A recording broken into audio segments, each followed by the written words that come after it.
Invading the internet, covering Web 2.0, coast to coast, worldwide, and everywhere in between. This is where you put the social in social media. We are Social Blade. Hello, everyone, and welcome to Social Blade, episode number 28. I'm Jason Urgo. I'm Patrick Paris. And I'm Victor Barrera. And unfortunately, we are missing two of our normal co-hosts here. Aaron Ryan is stuck up in Canada in a big snowstorm, so I believe her power's out today. And JD is ditching us for a party down in Florida. Yeah. But we still have Pat and Victor. So how you guys doing? How was your weeks? Mine was good. Let's just start off with the first blizzard that we've had in Lord knows how many years, dumping tons and tons of snow here. Then we had the Super Bowl where the Saints ended up beating the Colts. And then what happened again, we got another snowstorm, another blizzard, which pretty much ended up yesterday.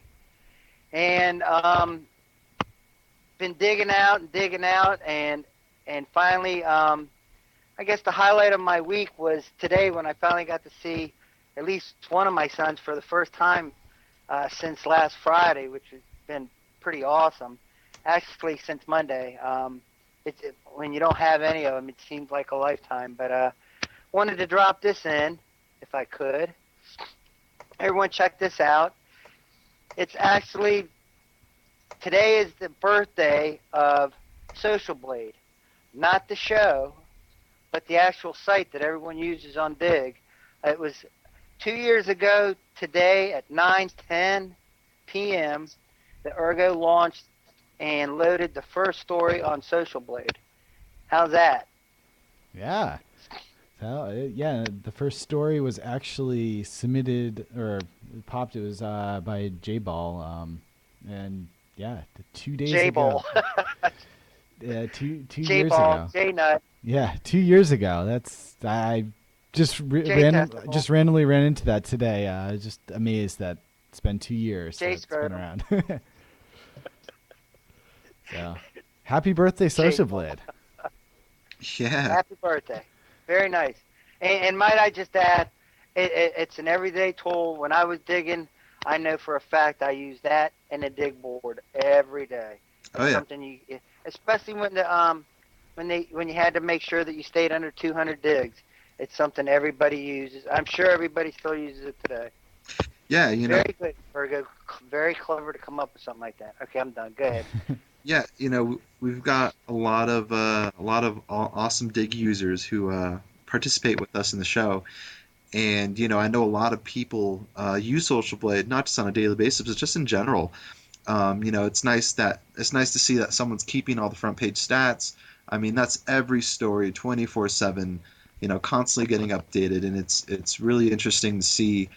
The kind of evolution of us as dig users kind of in the whole scheme of things, and I know a lot of people are really excited about, the top 100 list, and all in all, just, kind of being able to crawl some stats that you otherwise wouldn't have been able to look at, so congrats to Urgo, and many thanks to Social Blade for maintaining and mining all that data, good stuff.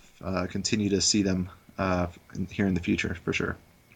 Oh yeah, I even love my my dig graveyard that I have assembled now. Oh yeah. I must have getting close to half a dozen. Do I get a special one? Do I get my own crypt or anything now? Yeah, we should set that up for you. Now, I'm just looking. It looks like we've cataloged in that 2 years over 95,000 stories. I've hit the front page of Dig in that 2 year period. Jeez. It's gotten the data for all of them. In response to Amy, Patrick could pretty much have his own little plot there in the Dig Grave. Yeah. No doubt. Well, anyway, beyond that, as JD always likes to say, we got a jam-packed week here. A lot actually happened in social media this week. between Dig and Twitter and Google, we got a lot to talk about. And then a little later on in the show, we also have Steve Elliott that'll be our guest tonight from Toke the Town. So the first thing that we wanted to talk about was Imager. Wait up, Urgo. Yeah, I'm go ahead. sorry to interrupt, but we don't see your video. We don't see my video. Thank you. Yeah. I will add No. that back in. You've been faded to white. I'm back. So Imager. A lot of people use this. It's imgur.com. A lot of people use it to post videos. It's really popular on many different social networks, Dig and Reddit, for example. But it was raised actually this week as a problem. Basically, everyone knows this, that it's been that people use it to post images that are taken from other people's sites because it's an easy place to post things. And basically, someone really called them out for the first time here that it's used really to post copyrighted material or basically other people's intellectual property is getting posted. And yeah, I'm sorry if you have more to say. No, go ahead. I think it's interesting because one, Brent's obviously a good guy. He has a lot of interest in. I read the article and I thought it was well thought out. He made some terrific points. But I think he unfairly targeted Imagear, although it is a known fact that Imagear is kind of the picture host of choice, especially if you're on Dig. And it pretty much all starts at Reddit. Imagear, originally created by a Reddit user, was just basically a solution to Reddit users to host pictures because TinyPic at the time was just not really doing a great job of featuring the static image. In fact, they were redirecting people to ad surrounded thumbnails and such. And so Imagear was just a clear-cut, homegrown alternative. I forgot the name of the man who created it, but I know he's a Reddit user. And the service grew. Alan Scoff.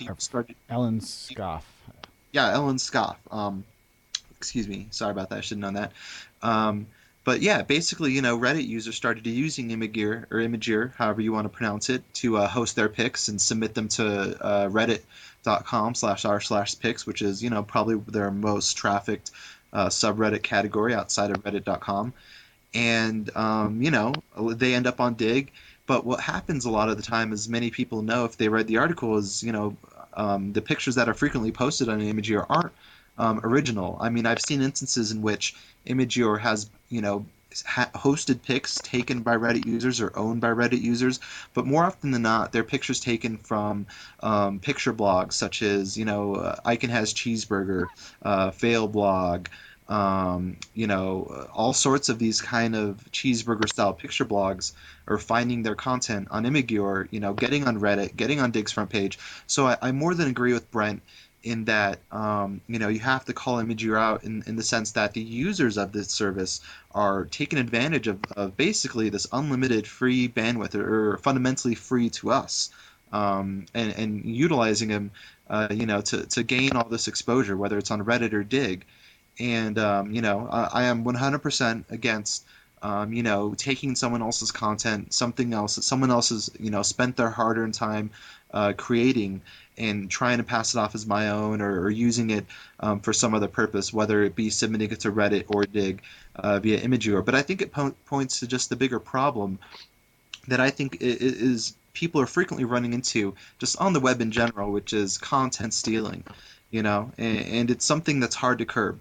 Because as long as people can basically just copy a static image from any blog, any site, anyone's Flickr account, whether it's theirs or not, rehost it on Imagear or submit it to Reddit, submit it to Dig, these problems are going to persist. And it really starts up with the individual user, the individual Reddit users, the individual Dig users, to take responsibility, to find the original source and submit it from there. But far too often, it's much easier said than done. And, I think it really... It's what I don't understand why it's easier said than done. Well, I think, for instance, it should if be I'm just a as easy to submit from either the original site. If you're taking the No, no, effort to download it and upload well, it here, to Imager, go let ahead. me qualify what I was going to say.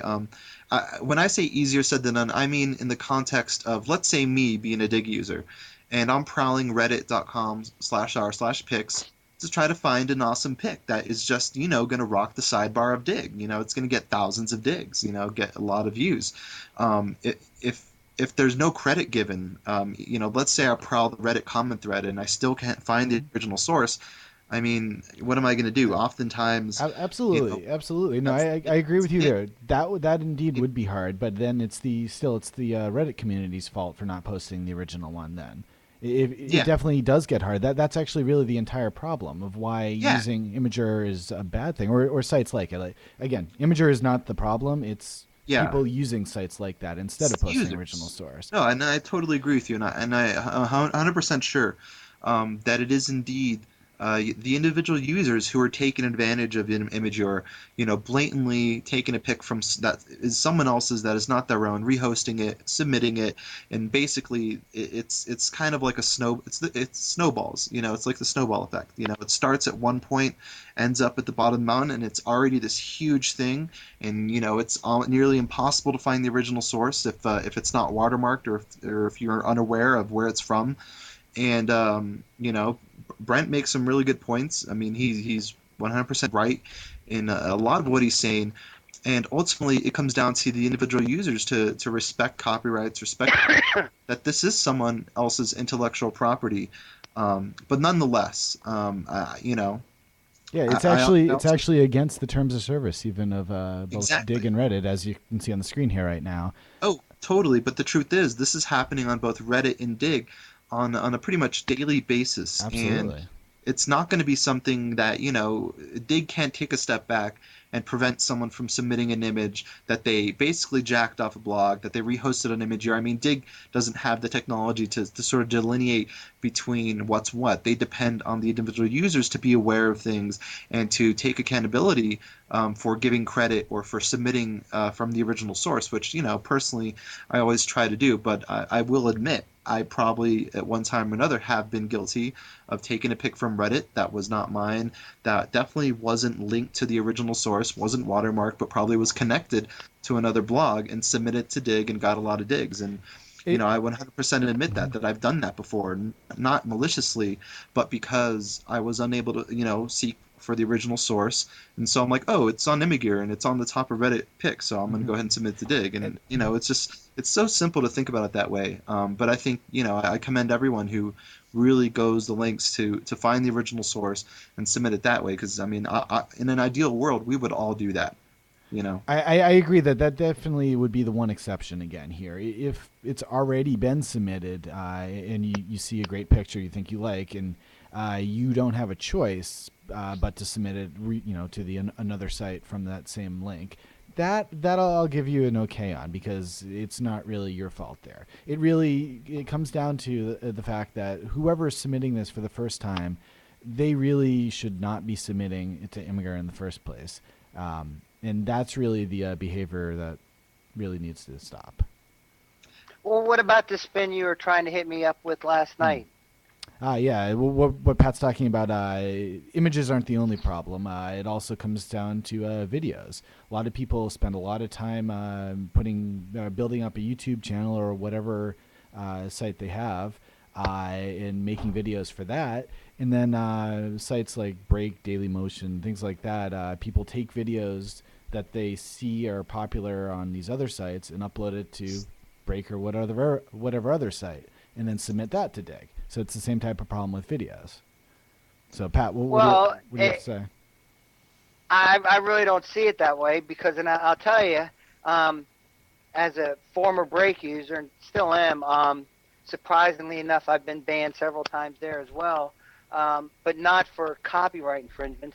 I've submitted hundreds and hundreds and hundreds of videos and gotten hundreds of front pages, and every so often, some little guy with a YouTube account or something that gets posted somewhere else, I'll find it, post it to Break. No one will ever see it in the world, ever see it. And then then what'll happen is I'll get there. All the people that follow me will see it, like it, laugh at it, follow my content, much like on Dig. They'll vote it, and they'll get to the front page. And then this little dildo would come up to me and say, "Hey, you stole my video. I want my money." And what did I do? I put them in contact with the person that got them paid, because Dig Break never paid me a dime for submitting the videos, because I never claimed it as original content. I could see if I did, but I never got paid a dime. And from there on out, those people ended up being friends because, one, I got them the exposure, and two, there's no way in the world that their video, no matter how good it was, would have ever been seen, because they just simply didn't have the legs. Hang on, though. This is where I take objection. If you're Well, submitting, you don't let people finish. That's hold on. why Aaron takes objections. If you're wanting to, you find this great video from some unknown person and you want to submit it to Dig, why are you putting it on Break and submitting Break's version of it? Why not submit the original version? I don't have the technology to download a video. Well, I didn't have the technology back in the day. We're talking 3 years ago. Mm-hmm. I did not have the technology to download a video from YouTube.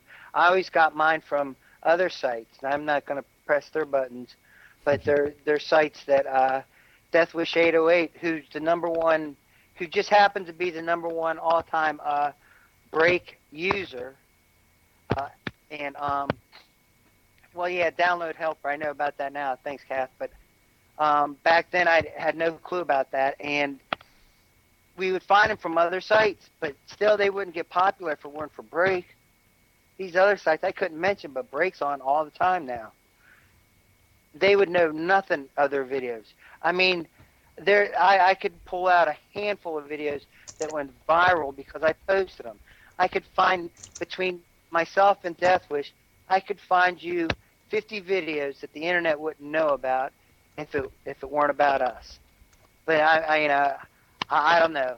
But before we get on, I think what's best what we do is it's 4:20 somewhere. I think it's time to bring in our guests and have them join us for the rest of the show. Don't you guys agree? I think it's great. Let's do it. Okay. I think so. How about you, Urgo? Sure. You ready, Steve? 4:20 somewhere. Steve, you there? I'm here. Very good. How you doing, buddy? I'm doing great. What All right, about yourself? Doing great. Thanks for being on the show. Before we get started, we got a couple more stories to do. But since it is 4:20 somewhere, we're going to bring our special guests in to sit in on these couple of stories before we get to the actual interview, okay? Good idea. Feel free to jump in and argue with Urgo at any time. We all do. You being a Dig user, and all y'all being a Dig user, and me being a former Dig user, and me hating Twitter. I don't hate Twitter. I like Twitter, actually. How Twitter stole Dig's thunder. Now, this is an article. Basically, it says there's a time where every blog under the sun had this unmistakable dig button that you couldn't miss. You could submit from that button. You could dig from that button. You could check out the how it's doing on Dig from that button. Everything. Excuse me.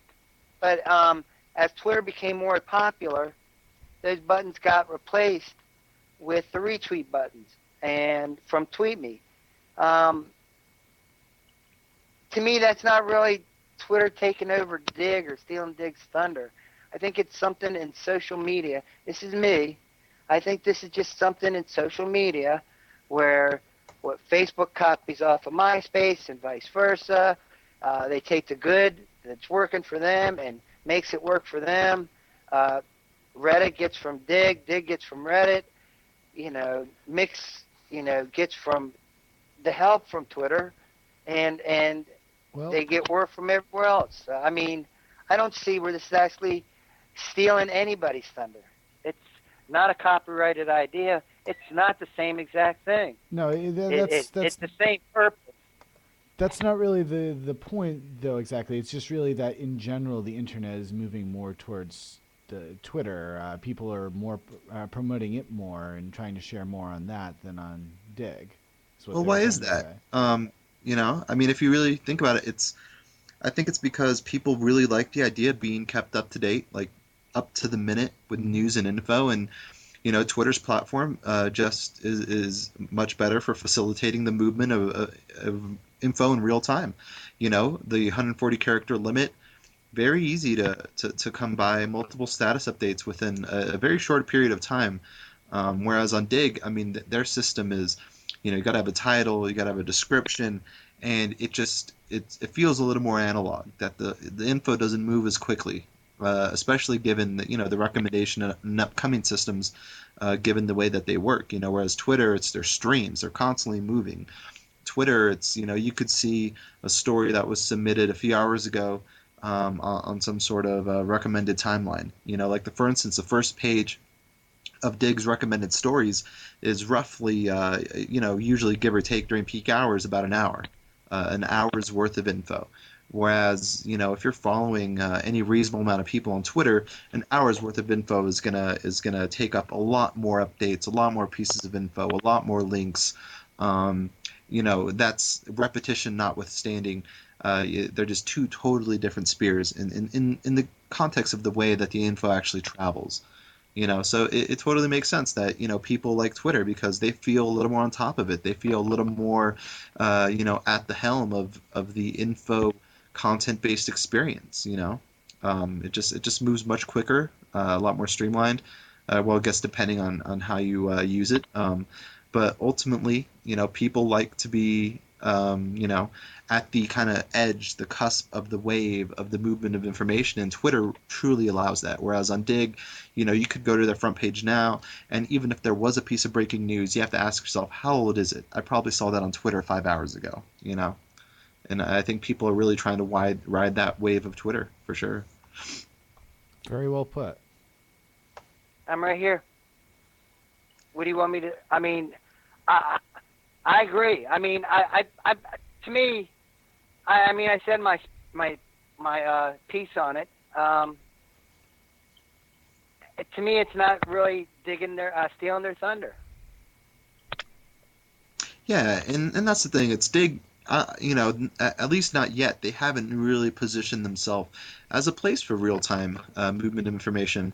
It's the place where you go to see what's popular for the day, and I think it still is that place. And in that sense, it still serves a wide purpose. I mean, they've got over 40 million users, and they've got millions of daily visitors, and so they appeal to people who come home from work, and at the end of the day, they're checking out what's been popular on the web. I mean, Dig still serves that purpose terrifically.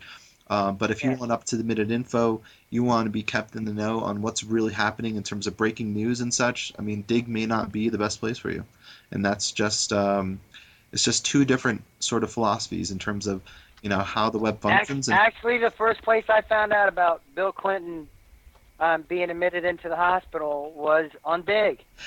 No, actually, you know what? I'm lying. The first place I heard it was on Mix, and I got it hit to me by somebody in IM, and that's where I heard it first. Mix, really? No kidding. Well, I got it in IM. Okay. Well, that's all good. I mean, I first saw that tidbit of news on Twitter in the tweet stream submitted by Breaking News, which is now by MSN. Yeah, but here's my problem with Twitter, and I go and I find on Twitter, I go there one day and I see a particular foreign dignitary, someone very well admired. It was reported that he died, and there was a thing and everything. So automatically I retweeted it. And Lydia and several other people, where'd you hear this? And I showed them the link, and they're like, that doesn't seem right. I'm not seeing it anywhere else. Sure enough, it started ganging up, and they're like, dude, they do this all the time. You got to watch what they do. To me, it's a waste of time. Excuse me, it's a waste of time if you're going to be constantly put in there in a situation where you don't know if it's true, you don't know if it's false. What? And I'll give you a good example where, and I don't want to get against Twitter and Dig and all that, but with Dig, when Michael Jackson died, I think the thing had like 400 digs before it popped at least, something. And why is that? Because Dig wanted to verify that Michael Jackson actually died. I don't think it was Yeah, that verifying per se. It was really just the way that the amount their algorithm is the problem. If that was breaking algorithm news, my ass. They wanted to make sure he was dead. I mean, it's possible, but because TMZ was so far, TMZ was so far ahead of everybody else that it was more like, dude, you're not gonna believe this. Don't tell them I told you, but Michael Jackson just died. It's true. I mean, you go back and the whole thing behind it and read the story behind it. They reported it as somebody that actually was inside, and the news didn't get out until TMZ broke it. I have a feeling if that happened today with the trending topics, it probably would have gotten promoted quicker. Yeah. But Michael Jackson zombie died. I don't think they'd waste their time putting that on a trending topic. They'd still have to verify it. They'd still have to wait. And I'm not exactly sure how long, but it was over 400 before it popped. It might have been 500. I could be wrong. That long, 40 minutes. How many, Jerry? How many digs did it have before it popped, roughly? It had well over 100. And, Pat, I know it sounds crazy, but I kind of agree with you because I remember that day distinctly. And TMZ broke the scoop. They broke the news. But it wasn't until someone like, I believe it was the LA Times confirmed, and then it just seemed like, oh, now it's on the Dig homepage. And yeah, exactly. to be honest, it doesn't... 598. It didn't seem that far-fetched to me that they would wait till confirmation because numerous, previous examples of death rumors just spreading like wildfire on the internet, just ended up ruining a lot of Wikipedia pages and entries, and really just, kind of was just a very bad thing, when that happened. I remember there was... Yeah, I think that's a great way to handle it. Yeah, and when I was on Twitter, there's no way to moderate that, So on Twitter, there have been times in the past, like before Patrick Swayze died, there was, I think, a moment in time, a few months beforehand, where there was a Patrick Swayze death rumor, and there was thousands upon thousands of tweets and retweets just spreading this, because someone had changed the Wikipedia page, whereas I think Dig took a treading carefully kind of approach. All right, well, we don't have to front page it yet. We'll wait till another legitimate media outlet, confirms. And I think those things are okay. Like, I know Dig's algorithm is autonomous, and, there's no editor input, which is all fine and dandy. But I think that during some instances like that, it's actually okay to withhold a story for hitting the front page until, you get some confirmation. Because how bad does it look for Dig if, they have this story that's getting thousands of digs that's just not true? They don't want to run into that kind of situation. And I do remember that day pretty clearly, I'd say. And Dig has the privilege of being able to moderate those kind of things. Twitter, on the other hand, is so vast, so big, so many users, so many updates. Rumors can spread like wildfire, and there's nothing BizStone can really do about it. Let's go from BS death alerts to hot hardware. Urgo, what can you tell us about Hot Hardware? HotHardware.com. It's our sponsor as every week. It's really the best place to go to get all your computer review needs. It's where I actually, when I was looking to get a new computer myself, it's where I went to find out all about the latest hardware, and it's also where I always send my friends also whenever they need to know what to do to buy a new computer. HotHardware.com. Yeah. And I'll tell you something else about Hot Hardware. If they tell you something, Dig does not wait until LA Times or somebody else tells them it's it. If Hot Hardware says it and it's good, they're going to promote it to the front page. Absolutely. And yeah, just on my picture here, this is the computer that HotHardware.com helped me build. So thank you. Oh, nice. What do you got in there? Core i7? Core i7, yep. Nice. 950 with 12 gigs of RAM, the 1.5 terabyte hard drive. Man, that thing's a beast. Mm-hmm. I'm guessing you play a lot of games on that thing, eh? No, actually, I don't play many games, but I just need the power for Not everything since he else. got his TV. How are you going to make use of all that hardware then? I do Because Joe video hit me. editing also for all my Oh, YouTube yes, that's videos. right, video Yeah. editing. Oh, that's cool. At least you're making use of it. Mm-hmm. Nice, nice. So, Very Victor, nice. there's been a lot of buzz about something else recently here. What is that exactly? Do you know? Yeah, a couple days ago, as a lot of you probably heard a little bit too much about, Google launched their new social platform, Buzz. And if any of you out there have been playing around with Buzz, you know that it's a little Twitter-like, especially in the Google profile sense, that the Google profiles have fundamentally replicated what Twitter profiles have become, except a little more interactive. And you can follow people. And the great thing about Google Buzz is it's built right into Gmail. There's no other site to go to. You can access it right from Gmail. It's simple. It's easy.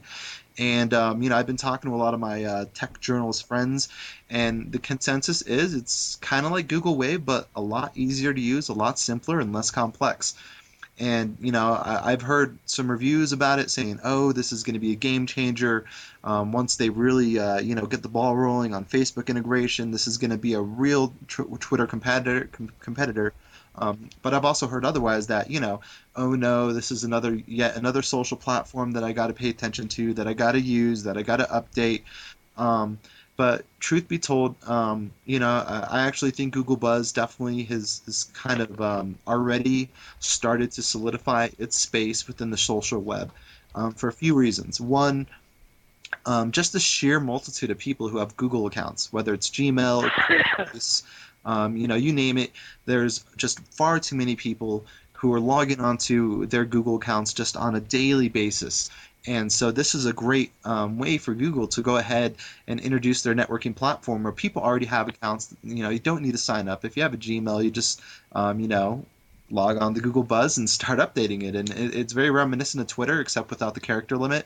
But I think one of the beautiful things about Google Buzz is the interactivity. It kind of has the wave-like interactivity of being able to like something and responding to individual buzzes and being able to respond in public or private or through an email. And I think it poses a few benefits, even if you're already using Twitter, Facebook, friend feed, et cetera, et cetera. And one of them is the fact that the Google Buzz is simple. I mean, it's pretty streamlined. It's not very complex. You can go ahead and scroll along. You can mute buzzes that are bugging you, or buzzes that are maybe syndicated through RSS feeds through people that you're just really not wanting to listen to. And secondly, from a sharing perspective, you know, if you're using the Google Talk client, whether in Gmail through the program, you usually set status updates at some point. Like, oh, I'm away from the computer, or at lunch, blah blah blah. Well, this is something that went ahead and it gives your status updates context. It gives them a timestamp and an attachment to a chronology that's easy to sift through. And if you've done any amount of searching through Google Buzz, it's very easy to find subjects and keywords in terms of finding conversations that are already happening that you want to get in on, which has been great. Robert Scoble has actually he seems to have been making amazing use of kind of the intricacies of Google Buzz that kind of make it different from Twitter, that kind of make it different, from Friend Feed and Facebook. And I know that a lot of people out there are probably thinking, why do I want to add another social networking platform to my repertoire, to my what is already kind of a daily tradition of checking status updates and sifting through trending topics and such.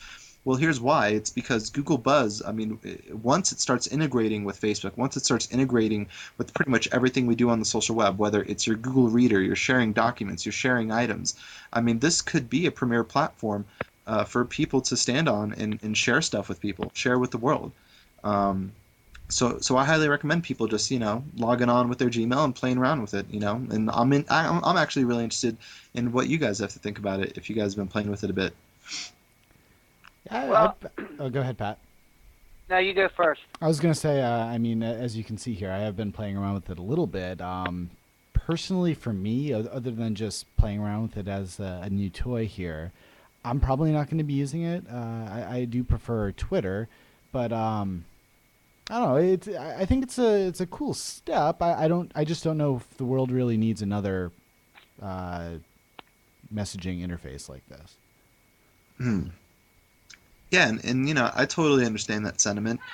That was one of the first impressions I had, before I actually kind of started, playing around with it. Was, oh, another platform. I mean, geez, it's like we have social networking, social media ADD. It's like we really need another tool to use to communicate with people. But the truth is, Google's going to build in technologies, I think, that they're already working on, things like voice, things like talk, and Wave kind of coming into the future. That's going to make Google Buzz a little more part of the relevant experience. I mean, there's a lot of kind of hubbub about kind of how email is kind of on its way out, that it's really blasé, really old school. I mean, I personally fundamentally think email's here to stay, and although less people are using it as a main communication tool, that it's actually pretty essential in terms of having really focused conversations on the web. Um, but this is the web is moving towards real time, and Google Buzz kind of takes the Gmail philosophy and really inserts it into a place that can facilitate the movement of information in real time in a very Twitter-like manner. And I think anyone who really thinks about the context of Google Buzz, specifically in the sense of being real time. I mean, there's a lot of benefits that can be taken from it. I mean, I was having some outstanding, engaging conversations via Google Buzz just the other day when I merely just asked, like, what are people really thinking about this thing? And to be honest, it's simple, it's quick, it's easy. You're already fundamentally logged into it or have an account if you have a Gmail. And I think it's really going to force, or not force, but it's really going to, beg a lot of people to start developing their Google profile accounts, start, nabbing those, their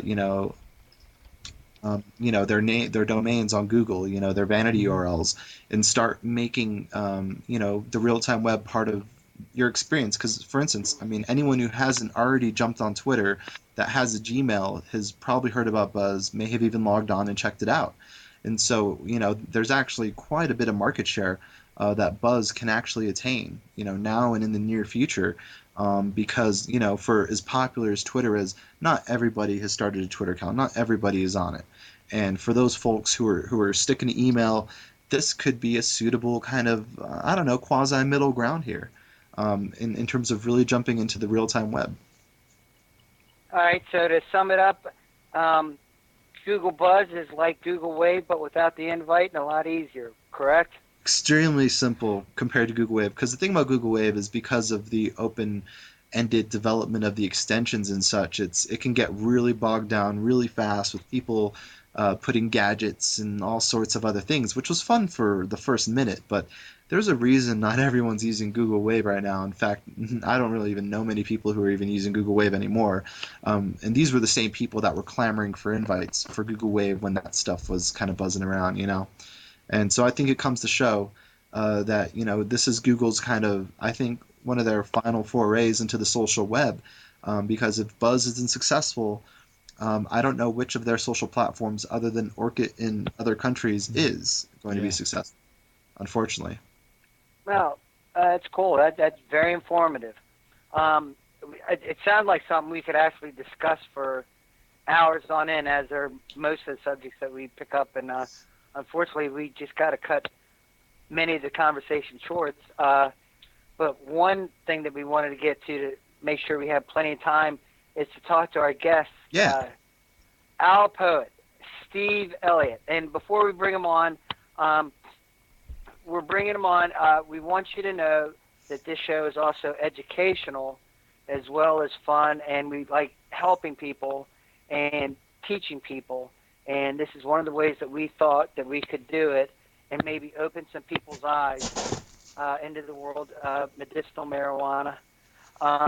So, Steve, welcome to the show, and thanks for being our guest. We really appreciate you taking the time coming in here. Thank you, Pat. I'm glad to be here.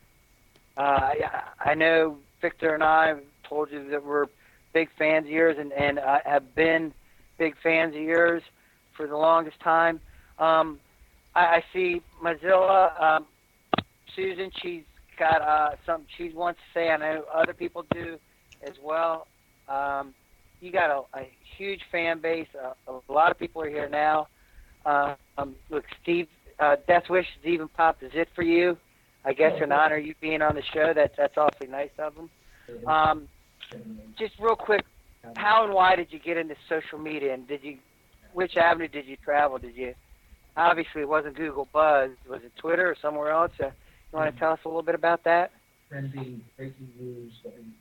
I'm getting some audio interference. Are you guys getting that? We're getting it through your voice. Are you getting Make sure you have Ustream muted. on the www.socialblade.com show? I've got Ustream muted, yes. All right, how about on your Ustream channel? Ustream doesn't, the sound is turned off.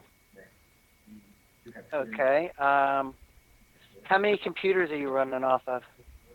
One. Okay, so you don't have two Skype windows open. Nope. Do you have the main page of Ustream open? That's probably where it's coming from. Coming from where? The main Ustream.tv page. No, it's not that. You know, we'll work through it. It's all good. Yeah. You know, a little bit of background noise, no biggie. So Hey, how many tabs do you? Wait a minute, 1 second. How many do you have tabs open in like a browser? Yeah. I'll close those in case it's any of that, but they're the same tabs I've had open for a couple hours with nothing happening. Was one of those a Ustream channel? Nope. Just this one. Okay. All right, are you getting the feedback now, buddy?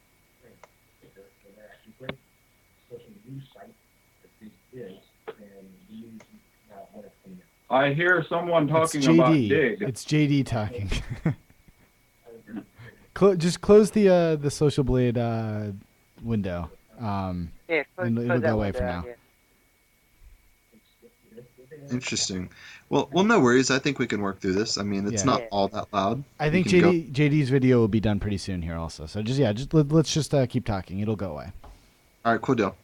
So Steve, let me just preface by the fact that I'm a huge fan. I've been following you and kind of your your actions in the social media sphere for a very long time, whether it's been on your blog, Reality Catcher, or your Twitter account, your Dig account, et cetera, et cetera. What impelled you to start using social media to kind of boost your cause, and when was When it? I started up the Reality Catcher blog, I felt like I had some good content, but not really any viewers. So, I started looking around for ways to generate traffic, and of course, Dig was one of the first things I discovered, and I had no clue at first what I was doing. That was in April of '08. It took me a little while to, get a feel for the place, but by late May, I got my first front page, and I was hooked. I spent a lot of time on there after that, and I was counting up today, actually. I've had 168 front pages, and 119 of those were pot related. So 70% of those front pages were about pot. Nice. So, did we lose Steve? We lost his video. Oh. Are you still on the line, Steve? I should be. Yeah, you're still on the line, right, but cool. we just lost your video, unfortunately. No, that's all Let good. me check. You still got JD talking in the background.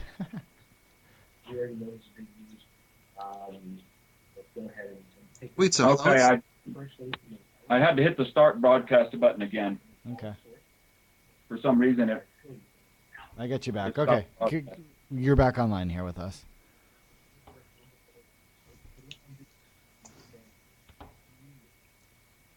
Go ahead, Victor.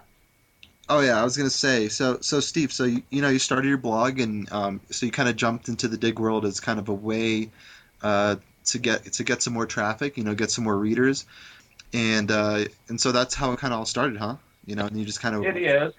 Once I started having some front pages with reality catcher, and at the time, believe it or not, I didn't know any better than to submit those myself. But I started having some front pages with that, and then got invited to write for a couple of other sites like eyesonobama.com and Op-Ed News and Freedom's Phoenix. What that eventually turned into was an offer from the SF Weekly, Nice. which is what then led into an offer to edit Toke of the Town. Nice. Okay, so I definitely am well aware of Toke the Town. I think you do a great job of doing all the editing and providing a lot of the content, and really just from what I've seen, you really truly bring your cause and your passion to social media, man. So just much respect. Love seeing your activity and stuff. Hope you keep it up here and in the near future. Um, but if we got any questions from our audience for Steve, please type them in. Um, so yeah, in terms of the kind of medical marijuana movement, how long have you been involved? In 2007, I was diagnosed with hepatitis C, Oh wow. and I started researching that disease, and I found out that medical marijuana is used to alleviate the symptoms, and that it's legal here in Washington State where I live. I I tried it for the nausea. I found out that it worked, but I also found out that it's pretty confusing to know the rules, to know what you actually are allowed to do and what you're Sure. not allowed to do. And it's pretty intimidating because the stakes are that if you mess up, you can be put in jail. True. And I realized that there must be a lot of other people that were feeling that same confusion and that anxiety that I was around it, because the stakes were so high, no pun intended. So I decided to try to get that information out there for other people that were feeling like I felt when I first became a medical marijuana patient. I didn't want people to get arrested Hmm. for trying to do what their doctors had told them to do. And here in Washington, with a doctor's recommendation, if you have his signature that he believes medical marijuana would do you more harm than good, then you're legal. True. True. So you use social media and your obviously your work you're writing to basically just share with other people that hey, if you're suffering from pain and illness, that you have alternatives such as medical marijuana in your locality, in your state, depending on the laws and stuff. And so I think just in general, from an awareness standpoint, knowledge is power. It Making sure. really is. I totally believe that knowledge is power, and that's one of the most important things about what all of us are doing, I think, on the internet, is that we're kicking knowledge out there, and I think making a difference often. Oh, totally. And I know you've got quite the following on Twitter, and I think you do a great job of just sharing the knowledge, sharing that power with other people who who are kind of treading on maybe not necessarily even ground. You know, Exactly. I know that in California, depending on your status as a medical patient, having the right license, that it's okay to go ahead and get medical marijuana. But I've also seen other instances where patients have been screwed over, whether it's their medicine getting confiscated, people getting their licenses revoked for other, basically menial and victimless, nonviolent crimes, et cetera, et cetera. And so, having someone on the web like you, who's spreading the word, who's getting people aware, who's using Twitter, using Dig, just basically fighting this consciousness campaign on a daily basis, because it's inherently social, inherently political, and I think you really kind of tie the two together, just really spreading the word. So, again, many thanks for that. That's what I try to do, Vic, and I think I'm successful every now and then.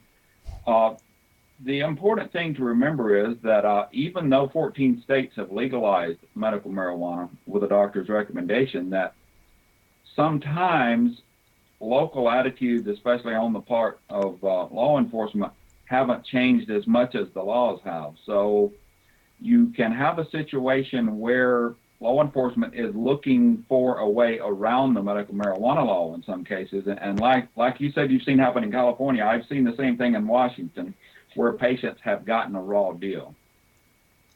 Patients have been unnecessarily harassed, and that is the kind of thing that I have tried to bring to light, and to shine that light of public consciousness and attention on what I believe are some injustices in that regard. And in Let me terms, ask you this: all this work that you've done in social media, all this work that you've done as an advocate for medicinal marijuana, all this work that you've done to help spread the news, have you gotten any feedback from either readers or people from your Facebook page or something where you've actually helped them, where they could show you instances that, all right, hey, Steve, thanks to you for publishing this. I could take this here to my DA or my doctor or, somewhere and get this straightened out or fixed or helped or something like that? I do get that, Pat, and it's very rewarding when it does happen. That happens a lot over Facebook and over Twitter. People will tell me, I'm glad that I read that article because I was totally confused. I was scared. I didn't know what to do. And, they're basically telling me I don't want to break the law, but I'm a little bit confused about how to avoid that. And, keeping people out of jail, it is a pretty big deal. And that's what I like to do. I've never actually, people are going to be floored by this, I've never actually tried an illegal drug or marijuana whatsoever. So for me to say this is really not, I don't know how it should be taken, but to me, somebody that's using marijuana for a medicinal purpose, I think that's why God basically invented it. Yeah, I know it's done for it. Marijuana's gone way, way, way, way back before there was an America. I know. Explain what I know, and everyone knows your stance on medicinal marijuana.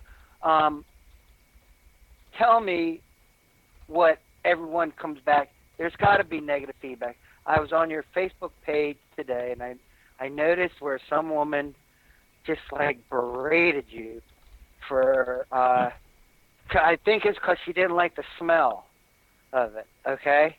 Do you remember that comment? What's the general consensus? I mean, not everyone's patting you on the back, and you're helping so many people. This is true. I do get some of that. Some people have decided, and their minds are made up about pot, that it is evil and that there's no good reason to smoke it, that there's no real medical use for it, and they're not really too interested in the evidence otherwise because their minds are made up. When I have a conversation with someone like that, it usually doesn't end well. Well, I mean, I've never tried it because I when I was younger, I tried chewing tobacco, and now I'm hooked on that. I tried drinking beer, now I'm hooked on that. And I tried masturbating, and that's why I have this orange cap on before the show. I mean, it is what it is. I'm afraid of the addiction. So that being said, I mean, I can see where people would go ahead and have that feeling because America-wide and more North continent, it's becoming more and more socially acceptable and medically acceptable to be a marijuana user. There's a lot of progress being made in that regard, Pat, and as far as your decisions substance-wise, you've probably done the right thing, because the fewer extraneous things like that you have to deal with, the better. So I would applaud you on that, and I would actually say to anyone, you know, the less extra substances you put into your body, the better.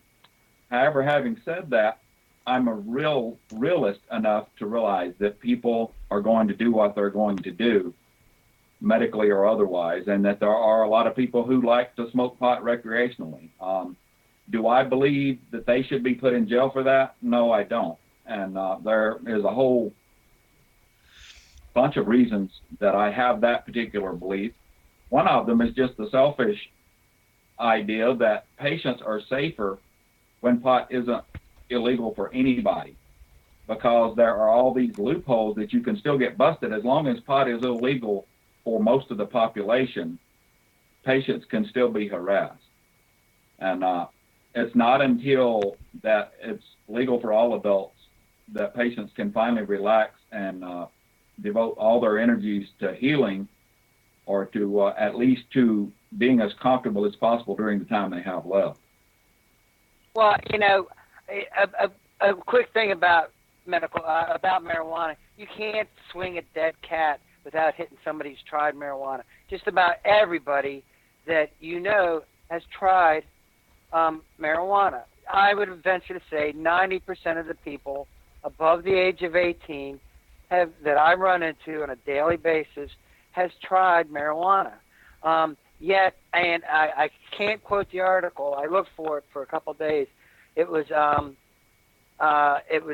in California. There was a council, the city council decided to close down all the marijuana dispensaries in this particular county.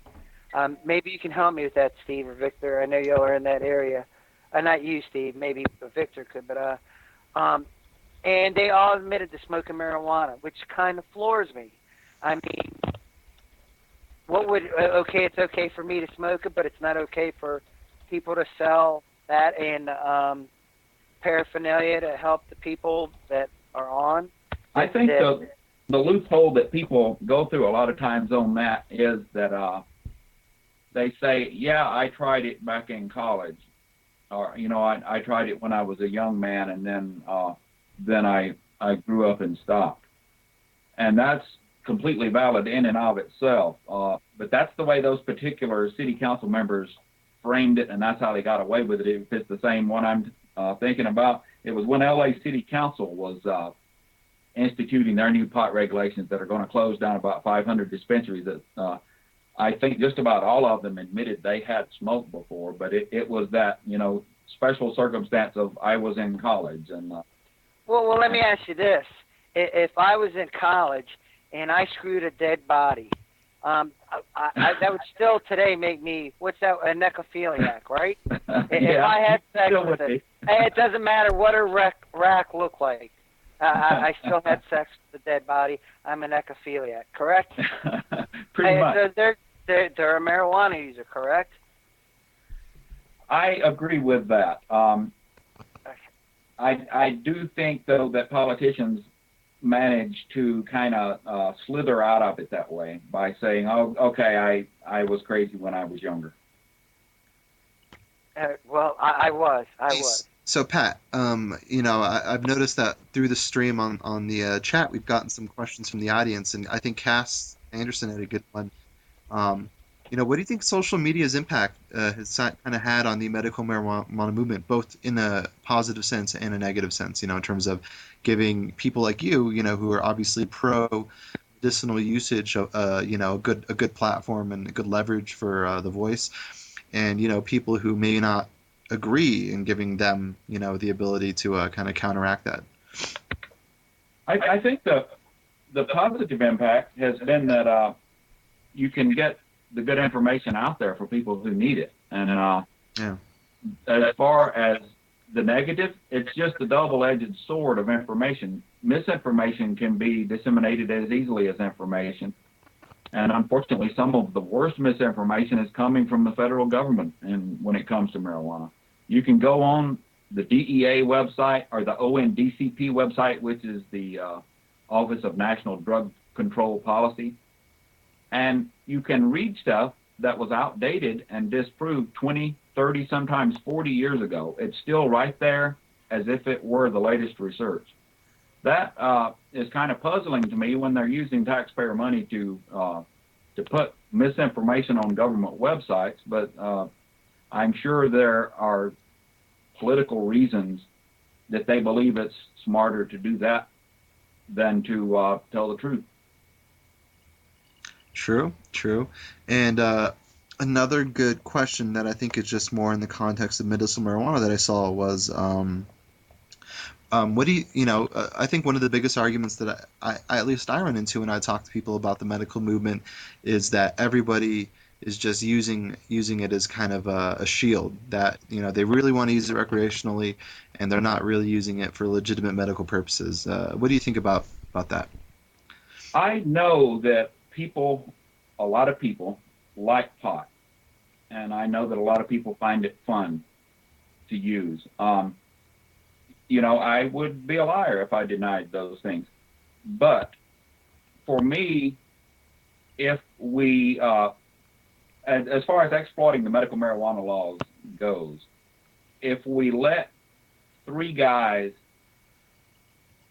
who really don't need medical marijuana have it, in order to let that fourth guy who has cancer or AIDS have it, I say big deal about the other three guys. What's important is to address the needs of that guy who's suffering. Mm. Totally. So the benefits that, despite the fact that, let's say, a lot of these medicinal card holders are using it for purely recreational purposes and don't have any legitimate medical needs, that it's the people who actually are making use that are really needing it, to relieve, symptoms of, illnesses such as yours, that makes the laws right. Those are the people that the laws were created for, and as long as those people are being served by the law, then everything else is kind of a sideshow. I think one wrong idea that some people get if they're just casually acquainted with the scene is they look at California, which has the easiest law in the nation as far as being able to get that doctor's note. You can get a doctor's note for a wide range of conditions in California. Well, in the other 13 medical marijuana states, that's not the case. It's a lot harder in all the rest of them to get a card. Like here in Washington, for instance, the language of the law is terminal or debilitating illness. Oh, wow. They want you to be real sick before they let you have it. And that's the way it is in almost all the other states. I would say all of them, except there's some argument for room for argument in Colorado. It's a little bit easier than it is here. But I think that problem is overstated and overestimated in people's imagination because of what they see happening in California. That law in California was deliberately written in that vague fashion so that the doctor can prescribe it or recommend it for almost anything, because the people who wrote the law were in favor of total legalization. They themselves will tell you that. The man who is responsible for writing that Proposition 215 in California will tell you all use of marijuana is medicinal use. So see, some people are way out there on one extreme. Maybe so, but that's why he wrote it the way he did, and that's why it's easiest to get in California. It's not that way in any other state, though. All right, and here's another great question from Steve Manson, aka Deathwish808. Where do you see your efforts going? And I think he means maybe in a social media sense and in the context of the cause. And what is it that you think can ultimately be achieved, maybe by social media and, in your area? What the hell, wasn't he paying attention? We kind of covered that. That's what we've been talking about. I know, but I mean, I think it's good to get an answer there. I think that one positive effect of social media on a movement like this is that you can look around and see, hey, a lot of people agree with me on this, and you can kind of charge up each other's batteries rather than each person feeling like they're facing it alone.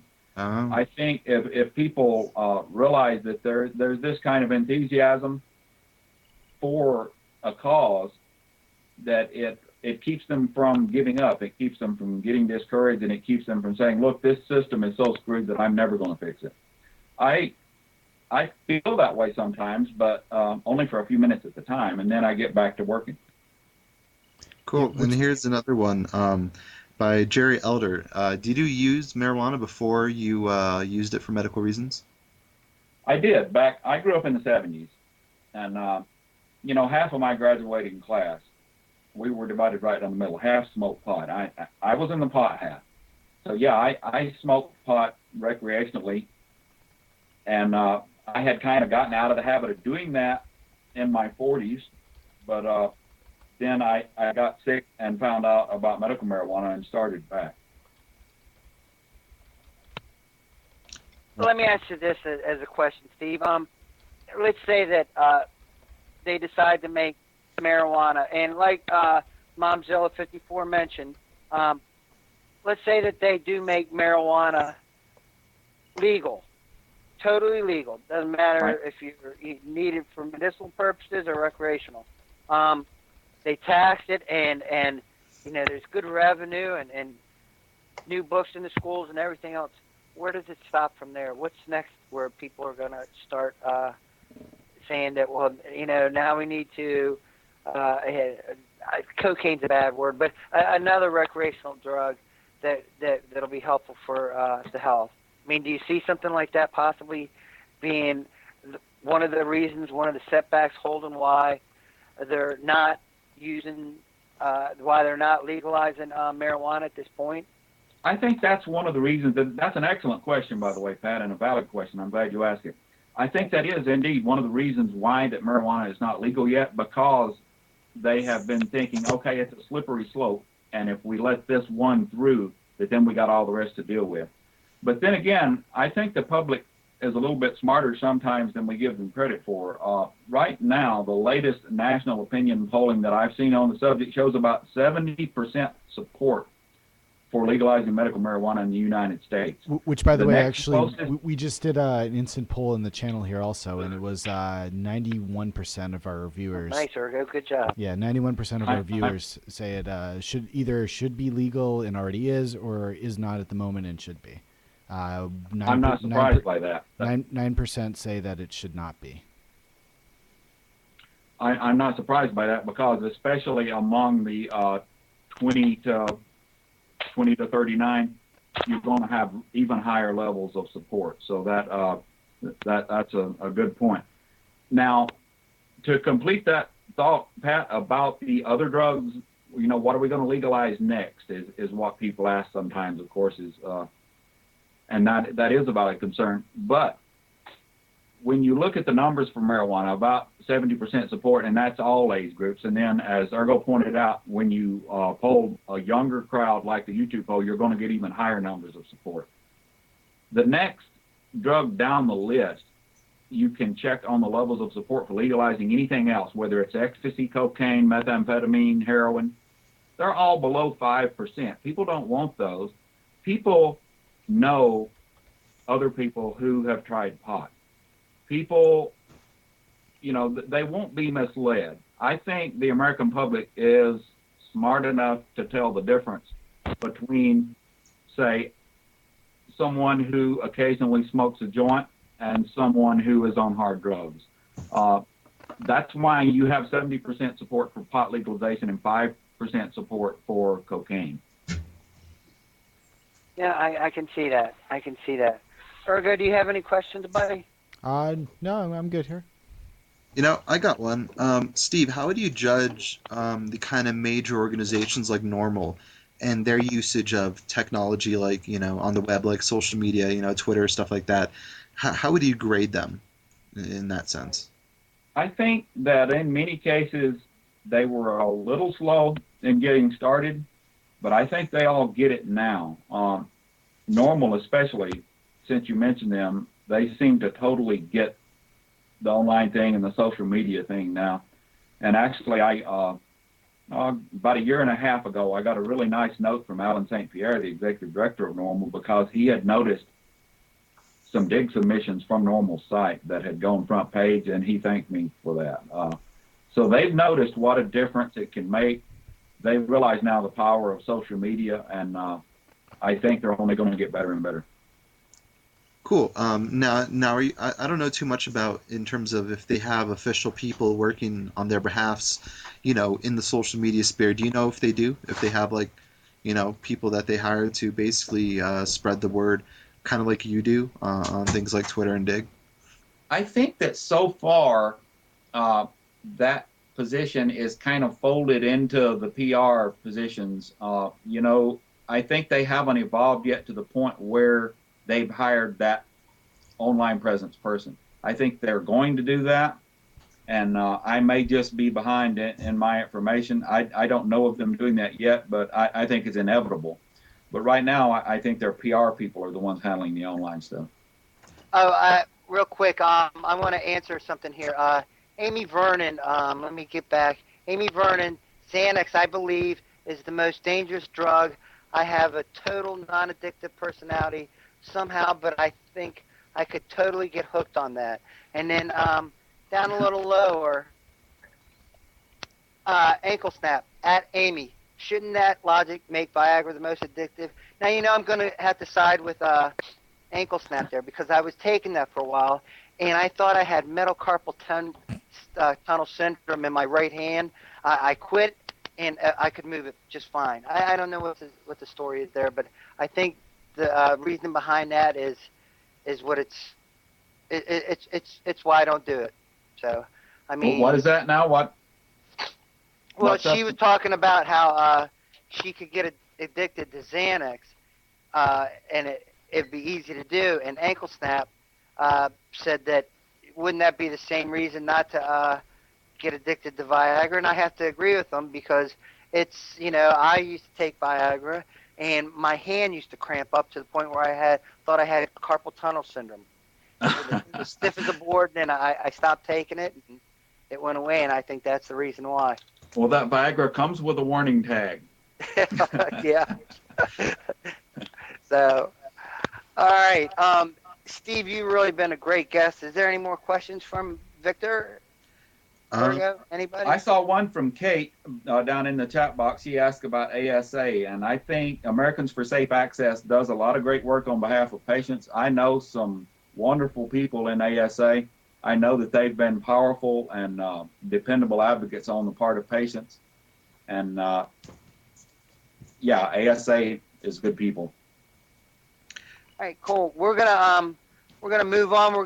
We want you to hang on because we're gonna sign off right now, and then we're gonna talk freely a little bit here with people in the audience. If you can hang on for that. All right, Steve? Yeah, so Steve, just one more time. Where can people find you if they want to read more about what you do? On the web, check me out at tokeofthetown.com. My personal website is Reality Catcher. Just Google Reality Catcher. You can find me on Twitter and Dig as Alapoet. Excellent. Well, we really do want to thank you again for joining us this week here, Steve. Also, thank you very much to our audience, everyone that joins us live here every week. Thank you to Hot Hardware, our sponsor. And make sure to follow Social Blade on Twitter, Facebook, and YouTube. All of those sites, just go to Twitter, Facebook, or YouTube.com/socialblade. And also, we just wanted to mention one last time that thank everyone that helped nominate Social Blade for the Shorty Awards, because we got in and we're an official finalist. So we're just waiting to be judged, and we'll see if we win or not. So again, come on, I got my clip-on tie ready if we go. Nice, Pat. Nice. Hey, one last thing I wanted to mention before we go. One of the things that I 2 weeks ago, I had no clue I was going to do this. It's something that a buddy of mine, Seth Wish 808, is him and I have been working on this. He's been gathering content and putting the site together, and I've been helping him gather the content and trusting him. It's a site we started. There you go. Steve, if you can drop in the Facebook page. Here, it's a new site. For the people that are just listening to this and aren't in the chat room, it's crazycrackers.com, right? CrazyCrackers.com. Yeah, two Z's. Two Z's, okay. So, crazy, and then crackers with a Z, not an S. So, And again, thanks to everyone that came in. We very much appreciate it. Great guest tonight, as always. We get lucky with getting a good guest every week. So, Tell you what, guys, sometime when Aaron's going to be on, I want to come back because I want to talk to Aaron. Yeah. Okay. Yeah, we're so disappointed she wasn't able to join us. She's going to be disappointed.